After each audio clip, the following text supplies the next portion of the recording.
Bore yma ni wedi cynnal golygathon WiciPop fel rhan o'r prosiect sydd yn digwydd rhwng y Llyfrgell Genedlaethol a Llywodraeth a Wicipedia ar hyn o bryd. A bwrio'r bore yma oedd ysgrifennu cynnwys newydd am bandiau Gymraeg a cantorion i'r Wicipedia Cymraeg fel bod cofnod well dyn ni o bywyd sy'n bop yn Gymru ar Wicipedia. Ni wedi cael cymysgedd o bobl yn cymryd rhan heddi, ni wedi cael staff y llyfrgell, nifer o bobl sydd wedi dod fel rhan o digwyddiadau Gwobrau'r Selar.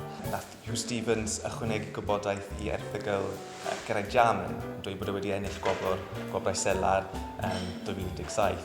Felly mae pethau bach fel yna sydd yn ychwanegiad i hanes y person. Mae'n bwysig bod pobl yn ychwanegu'r gwybodaeth yna i'r erthyglau.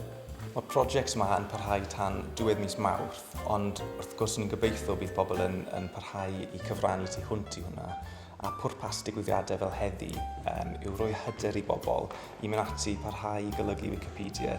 Mae unrhyw un yn gallu cyfrannu i hwn trwy clico golygu a dechrau ychwanegu gwybodaeth i'r erthyglau ar Wiki.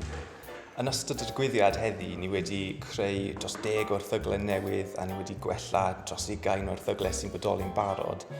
Ond mae yna lot o bylchau o hyd, a bwriad yw gyda'r prosiect yma i creu dros 500 o erthyglau newydd am grwpiau Gymraeg a tudalennau cysylltiedig. Felly, ni'n gobeithio erbyn diwedd y prosiect bydd lot llai o bylchau, ond wrth gwrs fe mae bandiau newydd yn dod ar y sîn, bydd lot mwy o gwybodaeth sydd angen ei ychwanegu.